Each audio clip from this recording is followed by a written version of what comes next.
গত মাসেও বাংলাদেশের সরকার প্রধান ছিলেন শেখ হাসিনা, কিন্তু বর্তমানে তিনি শতাধিক ফৌজদারি মামলার আসামি। এক মাস না যেতেই হত্যা, গুম, খুন, অর্থ পাচার সহ শতাধিক মামলা হয়েছে তার নামে। গত ৫ আগস্ট ছাত্র জনতার গণঅভ্যুত্থানের মুখে পড়ে পতন হয় আওয়ামী লীগ সরকারের। এরপর থেকেই একের পর এক আওয়ামী লীগের শীর্ষ নেতাদের দেশ ছেড়ে পালানোর ধুম পড়ে। তবে সরকার পতনের শুরুতে সব মন্ত্রী এমপির দেশ ছেড়ে পালানোর গুঞ্জন উঠলেও যত দিন গড়িয়েছে ততই থলের বিড়াল বেরিয়ে পড়ছে। আওয়ামী লীগ সরকারের পতনের 2 দিন পর দেশ ছেড়ে পালাতে গিয়ে বিমানবন্দরে সাবেক তথ্য প্রযুক্তি প্রতিমন্ত্রী পলক, ঢাকা বিশ্ববিদ্যালয় ছাত্রলীগের সাধারণ সম্পাদক তানভীর হাসান সৈকত আটক হন। এরপর এই আটকের সংখ্যা বাড়তে থাকে। দেশের বিভিন্ন স্থান থেকে এক এক করে আটক করা হয় আইনমন্ত্রী আনিসুল হক, সমাজ কল্যাণ মন্ত্রী ডাক্তার দীপু মনি, উপদেষ্টা সালমান এফ রহমান সহ প্রায় অর্ধশত মন্ত্রী এমপিদের। তবে এসব মন্ত্রী এমপিরা আটক হলেও অনেক প্রভাবশালী পরিস্থিতি বুঝতে পেরে আগে দেশ ত্যাগ করেছিলেন। কিন্তু তারপরেও কিছু প্রভাবশালী এমন ছিলেন, জানা গেছে বৈষম্য বিরোধী ছাত্র আন্দোলনের মধ্যেই 3 দিনের রাষ্ট্রীয় সফরে স্পেনে যাওয়ার কথা ছিল সাবেক প্রধানমন্ত্রী শেখ হাসিনা ও তার সরকারের প্রভাবশালী ব্যক্তিদের। স্পেনের প্রধানমন্ত্রী পেদ্রো সানচেজের আমন্ত্রণে মাদ্রিদে বাংলাদেশের কোনো প্রধানমন্ত্রীর এটাই প্রথম রাষ্ট্রীয় সফর হওয়ার কথা ছিল। কিন্তু কোটা সংস্কার আন্দোলন ছড়িয়ে পড়ায় 21 জুলাইয়ের সফরটি পিছিয়ে যায়। আর এই স্পেন সফরের কারণে আগে থেকেই শেখ হাসিনা সরকারের প্রভাবশালী মন্ত্রী সহ শতাধিক ব্যক্তির পাসপোর্ট প্রধানমন্ত্রীর কার্যালয়ে জমা দেওয়া ছিল ভিসার জন্য।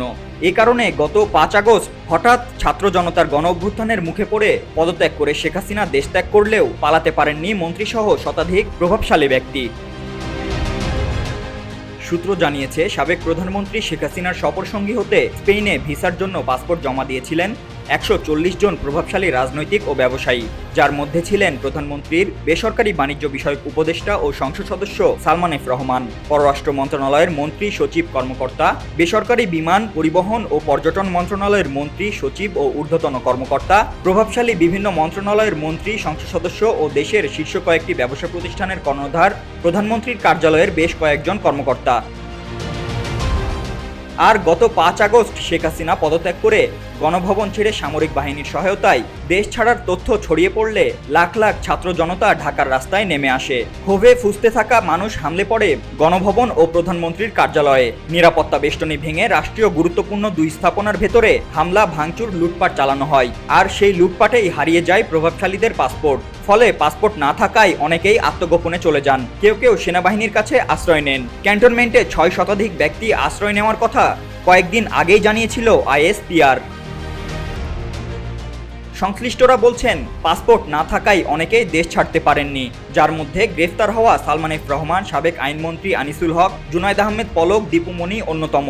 পাসপোর্ট থাকলে এই সকল প্রভাবশালীরা কখনোই গ্রেফতার হতেন না। তারা যে কোনো উপায়ে বর্ডার এলাকা দিয়ে আত্মগোপনে যেতেন। শুধু তাই নয়, আত্মগোপনে থাকা অনেকে এখনো চাইলে দেশ ছাড়তে পারবে না বলেও সূত্র জানিয়েছে, কারণ তাদের পাসপোর্ট কোথায় আছে কেউ জানে না।